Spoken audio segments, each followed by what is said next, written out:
अस्सलामुअलैकुम, welcome to our channel. तो आज की इस वीडियो के अंदर हम पाकिस्तान 301 यानी पाकिस्तान स्टडीज़ के करंट मिड पेपर के बारे में डिस्कस करेंगे। ये वाला पेपर जो है ये हमारे पास 23 जुलाई को शाम 5:30 बजे जो हुआ है। तो इस पेपर के अंदर हमारे पास पेपर पैटर्न किस तरह का था, हमारे पास कितने नंबर के MCQs आए थे और कितने नंबर के हमारे पास सब्जेक्टिव पार्ट था, ये सब कुछ हम डिस्कस करेंगे इस वीडियो के अंदर। तो वीडियो को लास्ट तक देखिएगा ताकि आप लोग अपने मिड टर्म की तैयारी जो है वो इसी हिसाब से कर लें। तो यहाँ पे मैं आपको एक बात बताता जाऊँ कि इस दफ़ा जो हमारे पास पाक स्टडी का पेपर जो आ रहा है वो इतना इजी नहीं आ रहा, बल्कि वो थोड़ा सा कंसेप्चुअल दे रहा है। तो आपने अपने मिड टर्म की तैयारी उसी हिसाब से करनी है। यहाँ पे जितने भी क्वेश्चन उसने दिए हैं वो सारे के सारे कंसेप्चुअल दिए हैं। तो आपने पेपर की तैयारी जो है वो कंसेप्ट के हिसाब से करनी है ताकि आप लोग अपने मिड टर्म के पेपर के अंदर अच्छे नंबर हासिल कर सकें। तो वीडियो को लास्ट तक देखिएगा ताकि आपको मुकम्मल पेपर के बारे में पता चल सके। लेकिन सबसे पहले अगर आपने हमारा चैनल सब्सक्राइब नहीं किया तो हमारे चैनल को ज़रूर सब्सक्राइब करें और साथ लगे बेल आइकन को भी ज़रूर प्रेस कर लें ताकि आपको आने वाली हर नई वीडियो का नोटिफिकेशन मिल सके। तो चलिए स्टार्ट करते हैं।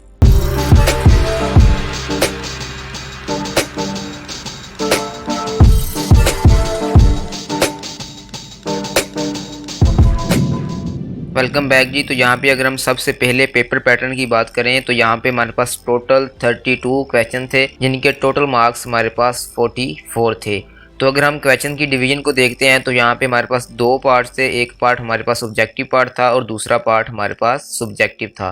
तो ऑब्जेक्टिव पार्ट के अंदर हमसे 28 MCQs जो हैं वो पूछे गए थे और हर MCQs जो था वो 1 नंबर का था। तो इस तरह हमारे पास ऑब्जेक्टिव पार्ट के अंदर टोटल 28 क्वेश्चन थे जिनके टोटल 28 मार्क्स थे। इसी तरह अगर हम सब्जेक्टिव पार्ट की बात करें तो सब्जेक्टिव पार्ट के अंदर हमारे पास टोटल 4 क्वेश्चन दिए गए थे जिनके टोटल हमारे पास 16 नंबर थे, यानी कि 16 नंबर थे।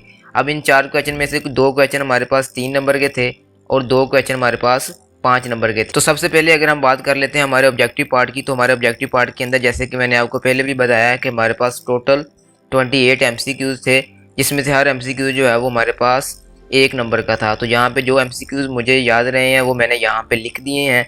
तो ये वो वाले MCQs थे जो कि हमारे पास मिड टर्म के पेपर के अंदर आए थे। तो आपने ये वाले MCQs अच्छे तरीके से याद कर लेने हैं और आपको इन MCQs से ये भी अंदाज़ा हो जाएगा कि यहाँ पे वो MCQs हमें किस तरह के पूछ रहा है, यानी कि वो हमें सीधे सीधे MCQ जो है वो हमारे पास हैंड आउट से लाइनें उठा के नहीं दे रहा, बल्कि वो थोड़े से कंसेप्ट के साथ जो है वो हमसे पूछ रहा है। तो आपने उसी हिसाब से जो है वो अपने मिड टर्म की तैयारी करनी है। तो यहाँ पे जो सबसे पहला MCQs है जी वो कुछ इस तरह से था जी कि there were demonstration against Urdu by Hindus in dash. तो ये आपने इसका आंसर जो है वो बनारस आता है। मैंने यहाँ पे ब्रैकेट्स के अंदर इनके आंसर जो है वो भी लिख दिए हैं ताकि आपको हैंड आउट के अंदर जो है वो इनके आंसर ढूंढना ना पड़े।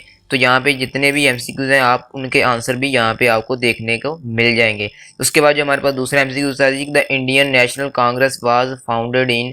तो इंडियन नेशनल कांग्रेस कब बनी थी जी? तो वो हमारे पास 1885 के अंदर बनाई गई थी। इसी तरह जो हमारे पास तीसरा MCQ था जी कि Allama Mohammad Iqbal famous Allahabad address took place in dash. तो यहाँ पे उसने 1930 जो है वो सारे ऑप्शन के साथ दिया गया था, लेकिन आपने वहाँ पे ये बताना था कि उस दिन दिसंबर की कौन सी डेट थी। तो वो आपने याद रखना जी कि वो 29 दिसंबर 1930 डेट थी जिस दिन लामा मोहम्मद इकबाल ने इलाहाबाद के अंदर जो है वो अपना फेमस इलाहाबाद खिताब जो है वो दिया था। उसके बाद हमारे पास क्वेश्चन नंबर 4 था जी कि sir Syed help to remove the misunderstanding between dash. तो सर सैयद अहमद खान ने जो है वो अपनी टीचिंग के जरिए किन 2 चीज़ों के दरमियान में इख्तलाफात जो है वो ख़त्म किए थे। तो उसमें हमारे पास इसका जो राइट आंसर है वो British government and the Indian Muslims आ जाता है कि सर सैयद अहमद खान ने अपनी टीचिंग के ज़रिए जो है वो उन्होंने ब्रिटिश गवर्नमेंट और जो इंडियन मुस्लिम थे उन दोनों के दरमियान में जो मिसअंडरस्टैंडिंग थी उनको ख़त्म करने की कोशिश की थी। इस तरह जो हमारे पास अगला क्वेश्चन था जी कि Jinnah joined All India Muslim league.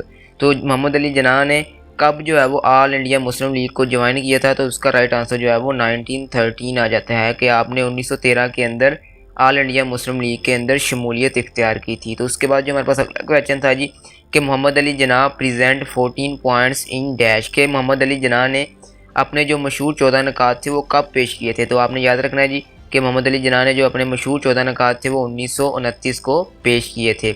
उससे अगला क्वेश्चन था जी कि sir Syed set up Indian patriotic association in dash. तो यहाँ पे ये हमसे पूछ रहा था कि जो इंडियन पेट्रियोटिक एसोसिएशन थी वो सर सैयद अहमद खान ने कब कायम की थी? तो वो आपने याद रखना है जी कि वो 1988 के अंदर जो है वो सर सैयद अहमद खान ने इंडियन पेट्रियोटिक एसोसिएशन की जो है वो बुनियाद रखी थी। तो यहाँ पे आप एक चीज़ नोट कर सकते हैं कि यहाँ पे ज़्यादातर जो MCQs थे वो हमारे पास डेट्स के मुतल्लिक थे। तो आपने अपने हैंडआउट्स के अंदर जितनी भी डेट्स दी गई हैं उनको आपने अच्छी तरह से याद कर लेना है, क्योंकि ज़्यादातर जो MCQs हमसे पूछे गए थे वो डेट्स के मुतल्लिक थे। तो उसके बाद जो हमारे पास क्वेश्चन नंबर 8 था जी कि famous Islamic poet who gave ideology of Pakistan. तो वो आपको सबको पता ही है जी कि वो हमारे पास अल्लामा मोहम्मद इकबाल थे। उसके बाद क्वेश्चन नंबर 9 था जी कि sir Syed help to remove the misunderstanding between the British government and the Indian Muslim in his famous writing. के सर सैयद अहमद खान ने अपनी कौन सी किताब के अंदर मुसलमानों और बरतानवी हुकूमत के दरमियान में जो इख्तलाफात थे उनको ख़त्म करने की कोशिश की थी। तो वो हमारे पास जो किताब का नाम था जी वो रिसाला इसबाब बगावत हिंद था। ये वो वाला रिसाला था जिसके अंदर सर सैयद अहमद खान ने मुसलमानों और ब्रिटिश गवर्नमेंट के दरमियान में जो मिसअंडरस्टैंडिंग थी उनको ख़त्म करने की कोशिश की थी। उससे जो अगला क्वेश्चन था जी उसके अंदर वो हमसे पूछा था जी कि who formally elected first president of all India Muslim League. तो ऑल इंडिया मुस्लिम लीग का जो पहला सदर बना था वो कौन था। तो वो आपने याद रखना है जी कि वो सर आगा खान थे। उसके बाद अगला क्वेश्चन था जी कि when Muslim decided that Jinnah will be the first governor of Pakistan. के कायदे-ए-आज़म मोहम्मद अली जिन्ना को पहला गवर्नर जनरल बनाया गया किस डेट को। तो वो आपने याद रखना है जी कि वो अगस्त 1947 को ये फैसला किया था जी कि कायदे-ए-आज़म मोहम्मद अली जिन्ना को पाकिस्तान का पहला गवर्नर जनरल जो है वो बनाया जाएगा। उससे अगला क्वेश्चन था जी कि who open fire in an incident of Jallianwala Bagh at Amritsar. कि अमृतसर के जो जलियांवाला बाग था वहाँ पे जो इंसिडेंट हुआ था उसके अंदर जो फायर शुरू किए गए थे वो फायर चलाने का हुक्म किसने दिया था। तो वो आपने याद रखना है जी कि वो सर मिचेल और डायर ने हुक्म दिया था, जिसके हुक्म के ऊपर जो है वो फायर जो है वो ओपन किए गए थे, जिसकी नतीजे में जो है वो हमारे पास बहुत से लोग जो है वो जलियांवाला बाग के अंदर मारे गए थे। उससे जो हमारे पास अगला क्वेश्चन था जी कि चोरा चोरी इंसिडेंट इन उत्तर प्रदेश यानी कि UP incident take place in dash.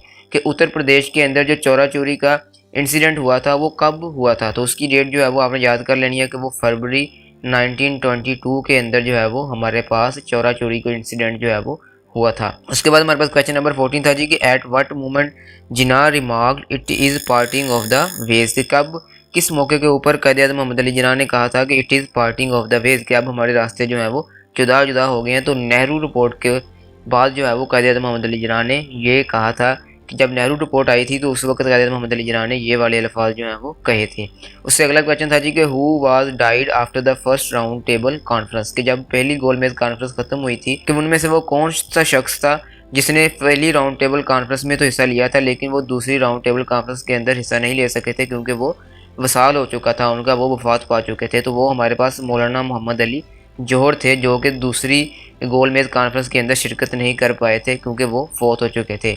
उसके बाद अगला क्वेश्चन था जी कि Chaudhry Rahmat Ali got higher education from dash. कि चौधरी रहमत अली ने अपनी जो हायर एजुकेशन थी वो कहाँ से हासिल की थी। तो वो आपको याद ही है जी कि वो कैम्ब्रिज यूनिवर्सिटी से आपने जाके जो है वो अपनी हायर एजुकेशन कंप्लीट की थी। उससे अगला क्वेश्चन था जी कि Chaudhry Rahmat Ali activism goes back to his dash days in Lahore when he talked of separate state for Muslims of India. तो यहाँ पे ये आपकी लाइन जो है वो आपके हैंडआउट से ली गई है, जिसके अंदर इसका राइट आंसर जो है वो स्टूडेंट्स आ जाता है कि चौधरी रहमत अली ने अपने जो तालिब इल्मी का दौर था उन दिनों से ही वो मुसलमानों को अलग जो है वो एक स्टेट तस्लीम करते थे। क्वेश्चन नंबर 18 था जी कि इन द 1937 इलेक्शन के 1937 के जो इलेक्शन हुए थे Muslim League did not win by majority in which Muslim seat. के इनमें से कौन सी ऐसी मुस्लिम सीट थी जिसके ऊपर मुसलमानों ने वाज़ेह अक्सरियत जो है वो हासिल नहीं की थी। तो वो हमारे पास बंगाल की सीट थी। इसके अलावा हमारे पास और भी मुस्लिम सीट थी जिनके ऊपर मुस्लिम लीग ने जो है वो वाज़ेह अक्सरियत के अंदर जीत नहीं हासिल की थी, लेकिन जो जहाँ पे हमारे पास ऑप्शन दिए गए थे उसमें से हमारे पास जो बंगाल था वही ऑप्शन बनता था कि जिसके अंदर मुस्लिम लीग ने जो है वो वाज़ेह अक्सरियत हासिल नहीं की थी। उसके बाद क्वेश्चन नंबर 9 आ जाता था जी कि the Muslim league redefined its position during dash. के मुस्लिम लीग ने कब अपनी जो पोजीशन थी उसको रीडिफाइन किया था। तो वो आपने याद रखना जी कि after the second world war, कि जब दूसरी वर्ल्ड वार हो रही थी तो अब हमारे पास जो है वो मुस्लिम लीग को ये मौका मिला था कि वो अपने अंदर जो कमी बेशियाँ हैं वो उनको ख़त्म कर सकें और एक नई तहरीक के तौर पर उभर सके। उसके बाद क्वेश्चन नंबर 20 था जी कि who started non corporation movement in 1940 and 41। कि 1940 और 41 में किसने जो है वो नॉन कॉरपोरेशन मूवमेंट का आगाज़ किया था। तो वो हमारे पास कांग्रेस थी, जिन्होंने अंग्रेज़ों के साथ जो है वो दूसरी वर्ल्ड वार के अंदर हिस्सा लेने से इनकार किया था। तो इसके नतीजे में जब अंग्रेज़ों ने कांग्रेस से सेकंड वर्ल्ड वार के अंदर शमूलियत करने को कहा था तो गांधी ने जो है वो नॉन कॉरपोरेशन मूवमेंट का आगाज़ कर दिया था कि वो दूसरी वर्ल्ड वार के अंदर अंग्रेज़ों का साथ नहीं देंगे। उसके बाद अगला क्वेश्चन था जी कि the Hindu started quit India movement in dash, के हिंदुओं ने क्विट इंडिया मूवमेंट जो है वो कब स्टार्ट की थी। तो वो आपने याद रखना है जी कि वो अगस्त 1942 के अंदर जो है वो उन्होंने क्विट इंडिया मूवमेंट जो है वो स्टार्ट की थी। उसके बाद हमारे पास क्वेश्चन नंबर 22 था जी कि in the provisional election of 1946 the ML यानी कि Muslim League won Muslim seats from Punjab, के 1946 के इलेक्शन के अंदर मुसलमानों ने पंजाब में से कितनी सीटें हासिल की थी। तो वो मुस्लिम लीग ने जो पंजाब में से सीटें हासिल की थी वो टोटल हमारे पास 79 सीट्स थी, जबकि टोटल हमारे पास वहाँ पे 86 सीट थी। तो इस तरह जो है वो हमारे पास पंजाब में से मुस्लिम लीग ने टोटल 79 सीट जो है वो विन की थी 1946 के इलेक्शन के अंदर। इसी तरह जो अगला क्वेश्चन था उसके अंदर उसने हमसे उन सिंध के बारे में पूछ लिया था कि in the provisional election of 1946 the ML won Muslim seats from Sindh, के 1946 के इलेक्शन के अंदर मुस्लिम लीग ने सिंध में से कितनी सीटें जो है वो जीती थी। तो वो हमारे पास 28 सीटें थी जो कि मुस्लिम लीग ने सिंध में से जीती थी। उसके बाद हमारे पास क्वेश्चन नंबर 24 आ जाता है जी कि in which province Muslim League failed to form is government in spite of getting majority, के इनमें से कौन से सूबे के अंदर जो मुस्लिम लीग जो है वो अपनी हुकूमत कायम करने में नाकाम हो गई, हालांकि उसने उस सूबे के अंदर जो है वो मेजोरिटी हासिल भी की थी। तो वो हमारे पास जो सूबा था वो हमारे पास पंजाब का सूबा था, कि जिसके अंदर जो है वो मुस्लिम लीग अपनी गवर्नमेंट कायम करने में नाकाम हो गई थी, क्योंकि वहाँ पे सिखों और हिंदुओं ने आपस के अंदर मिलके वहाँ पे जो है वो हुकूमत कायम कर ली थी। उसके बाद क्वेश्चन नंबर 25 था जी कि when the British parliament passed a law for complete take over of all rights of the East India Company over India, कि वो कौन सा सन था जी जब ब्रिटिश पार्लियामेंट ने ये रूल पास किया था कि जब उन्होंने जो ईस्ट इंडिया कंपनी थी उसका सारा जो दारोमदार था वो इंडिया के हवाले कर दिया था। तो वो हमारे पास 1858 था कि 1858 के अंदर ईस्ट इंडिया कंपनी का जो सारे का सारा दारोमदार है वो इंडिया में मुंतकिल कर दिया गया था। उसके बाद जो क्वेश्चन नंबर 26 था जी कि according to dyarchy system in the provinces the new arrangement subjects were divided into dash category, तो वो हमारे पास दो कैटेगरीज के अंदर जो है वो डायरची सिस्टम को डिवाइड किया गया था। तो इस तरह जो हमारे पास जो टोटल 28 MCQs थे उसमें से मुझे जो 26 MCQs याद रहे हैं वो मैंने यहाँ पे आप लोगों के साथ डिस्कस कर दिए हैं। इसी तरह के 2 MCQs और भी थे जो कि मुझे याद नहीं रहे हैं। तो आप इन सभी MCQs को अच्छी तरीके से याद कर लीजिएगा, क्योंकि ये वाले MCQs हो सकता है कि आपसे भी मिड टर्म के अंदर पूछ ले, और आपने इसी तरह के MCQs जो है वो याद करने हैं और आपने हैंडआउट्स को अच्छे तरीके से याद करके जाना है, क्योंकि इस दफ़ा जो हमारे पास पेपर आ रहे हैं वो कंसेप्चुअल आ रहे हैं। मैं आपको बार बार कह रहा हूँ कि आपने तैयारी भी कंसेप्ट के हिसाब से करनी है, क्योंकि हमारे पास इस दफ़ा पेपर जो है वो सीधा सीधा नहीं आ रहा। तो इसलिए अगर आप ये चाहते हैं कि अगर आप अच्छे नंबर हासिल कर पाएँ तो आप जो हैंडआउट्स को है वो थारोली स्टडी करें और हर एक का जो है वो अच्छी तरीके से कंसेप्ट जो है वो लें। अब उसके बाद अगर हम सब्जेक्टिव पार्ट की बात करें तो जैसे कि मैंने आपको पहले भी बताया था कि हमारा सब्जेक्टिव पार्ट जो है वो यहाँ पे 4 क्वेश्चन पर मुश्तमिल था। तो यहाँ पे जो सबसे पहला 3 नंबर का क्वेश्चन था जी कि how sir Syed supported the Muslims as nation write 3 points, के आपने 3 ऐसे पॉइंट लिखने थे जो कि इस बात को ज़ाहिर कर रहे हों कि सर सैयद अहमद खान मुसलमानों को एक कौम तस्लीम करते थे। तो यहाँ पे भी आप इस क्वेश्चन की नौयत को चेक कर सकते हैं कि ये वाला क्वेश्चन जो है वो हमारे पास टोटली कंसेप्चुअल बेस के ऊपर है। ये हमारे पास कोई इस तरह का क्वेश्चन नहीं है कि जो हमारे हैंडआउट्स के अंदर सीधे पॉइंट्स दिए हों और हम उसमें से सीधे के पॉइंट जो है वो वहाँ से लिख सकें। तो ये आप अगर थारोली स्टडी करेंगे तब ही आप इस तरह के क्वेश्चन का आंसर जो है वो कर पाएंगे। इस तरह जो हमारे पास दूसरा 3 नंबर का जो क्वेश्चन था वो ये था कि how the administration problem effect the new born state of Pakistan. तो ये आपके पास जो लेक्चर नंबर 15 है उसके अंदर जो हमारे पास प्रॉब्लम फेस करनी पड़ी थी पाकिस्तान को, वो जो 5 प्रॉब्लम थी उसमें से सबसे जो पहली प्रॉब्लम थी वो न्यू एडमिनिस्ट्रेशन थी। तो आपने वो किस तरह बताना था कि किस तरह जो है वो एक new born state of Pakistan को एडमिनिस्ट्रेशन प्रॉब्लम का सामना करना पड़ा जब वो आज़ाद हुए। तो उसके बाद जो हमारे पास 5 नंबर का तीसरा क्वेश्चन था उसके अंदर उसने हमसे कहा था जी कि right a detail note on the cabinet mission plan of 1946, के कैबिनेट मिशन प्लान जो 1946 के अंदर पेश किया गया था उसके ऊपर आपने एक डिटेल नोट जो है वो लिखना था। तो यहाँ पे आपको हैंडआउट्स के अंदर जो है वो इसकी काफ़ी डिटेल मिल जाएगी। तो वो आपने उसमें से कुछ 5 पॉइंट जो है वो याद कर लेने हैं और वो 5 पॉइंट जो है वो इस क्वेश्चन के आंसर के तौर पे लिख देने हैं। उसके बाद जो हमारे पास लास्ट चौथा क्वेश्चन था जो कि सब्जेक्टिव पार्ट का, वो हमारे पास था जी कि how the ideology of Pakistan emerge in the sub continent give any 5 points, कि आपने बताना था जी कि किस तरह जो है वो आइडियोलॉजी ऑफ पाकिस्तान बरसगीर में उभरी। तो उसको आपने 5 पॉइंट्स के अंदर बताना था कि किस तरह हमारे पास पाकिस्तान की आइडियोलॉजी बरसगीर में उभरी थी। तो ये वो वाला क्वेश्चन है जो कि आप यहाँ से भी अंदाज़ा लगा सकते हैं कि हमारे पास ये वाला क्वेश्चन भी टोटल कंसेप्चुअल बेस है। तो यहाँ पे आप देख सकते हैं कि मैंने जो 4 क्वेश्चन वो हमारे पास लॉन्ग क्वेश्चन के अंदर पूछे गए थे, वो चारों के चारों जो है वो आप लोगों के साथ डिस्कस कर लिए हैं। तो मैं उम्मीद करता हूँ जी कि आप जो है वो अपने मिड टर्म की तैयारी इस हिसाब से करेंगे और आपका मिड टर्म का पेपर जो है वो अच्छा हो जाए।